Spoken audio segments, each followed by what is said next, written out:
আবারও বিপ্লব আতঙ্কে ভুগছে সুদীপ। ভারতীয় জনতা পার্টি প্রাক্তন মুখ্যমন্ত্রী বিপ্লব কুমার দেবকে পশ্চিম ত্রিপুরা আসনে প্রার্থী করায় নির্বাচনের লড়াইয়ের ময়দানে নামার আগেই আতঙ্কে ভুগছে সুদীপ বাবু। বৃহস্পতিবার বেশ কিছু ইস্যু নিয়ে বিজেপির বিরুদ্ধে সুর চড়ালেন বিধায়ক সুদীপ রায় বর্মন। সেই সঙ্গে তিপ্রাসাদের ভবিষ্যৎ নিয়ে মহারাজা প্রদ্যুৎ কিশোর দেববর্মনকেও কাঠ গড়ায় দাঁড় করালেন তিনি। সমালোচনা করেন বিপ্লব কুমার দেবকে পুনরায় রাজ্যে ফিরিয়ে আনা নিয়ে। যদিও তিপ্রা মথাকে তাদের সমর্থনে আনার জন্য অনেক চেষ্টাও করেছিলেন তিনি, যদিও সেই চেষ্টায় ব্যর্থ হন তিনি। মথা সুপ্রিমো যখন বুঝতে পেরেছে জনজাতি অংশের মানুষদের যদি কেউ উন্নয়ন করতে পারে সেই দল হলো ভারতীয় জনতা পার্টি। একমাত্র ভারতীয় জনতা পার্টির দ্বারাই রাজ্যের উন্নয়ন সম্ভব।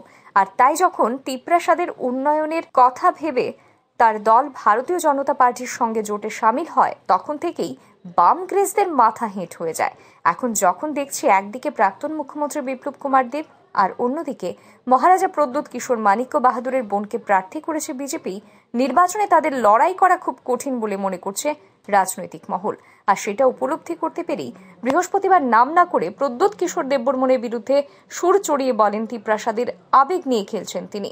তিপ্রাসাদের বিক্রি করে দিয়ে নিজেদের আখের গোছাতে চাইছে, যেখানে এখনো তারা পূর্ব ত্রিপুরা আসনে প্রার্থী ঘোষণা করতে পারেনি। এদিন তিনি আরো বলেন, কংগ্রেস ছাড়া কোনো রাজনৈতিক দল তিপ্রাসাদের উন্নয়নের স্বার্থে কাজ করেন।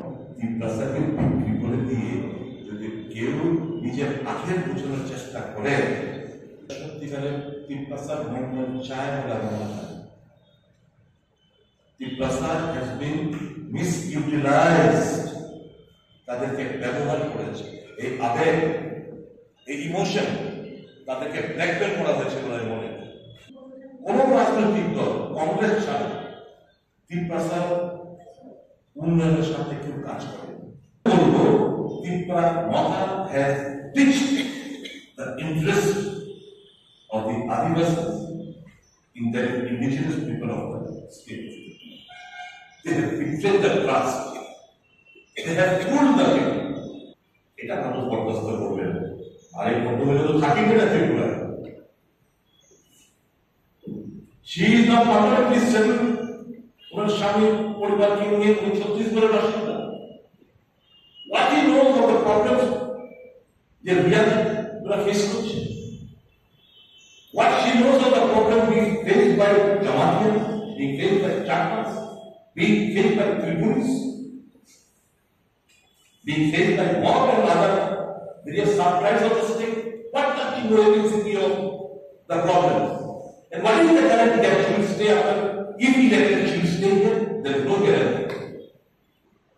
আজকে যে এই যে প্রত্যেক সিস্টেম দাঁড়ানোর লিস্টে এটা ফাইনালাইজ দিতে হয়েছে দুবাই।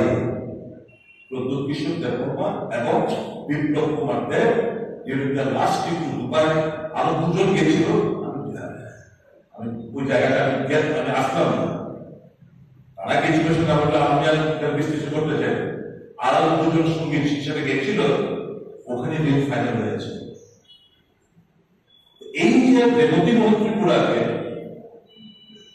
বাদ দেওয়া, ওর সিস্টারকে এখানে ইচ এন্ড এভরিথিং টোটাল এই কেওটিক সিচুয়েশনের জন্য রাজ্যের মধ্যে আবার পুনরায় বিপ্লব কুমার দেব এখন প্রশ্ন, যদি বামগ্রেসের সঙ্গে প্রদ্যুৎকে টানতে পারত, তাহলে হয়তোবা একটি আসন জয়ী হয়ে তারা আর কিছুদিন রাজনীতিতে টিকে থাকতে পারত। Bureau report, RE news.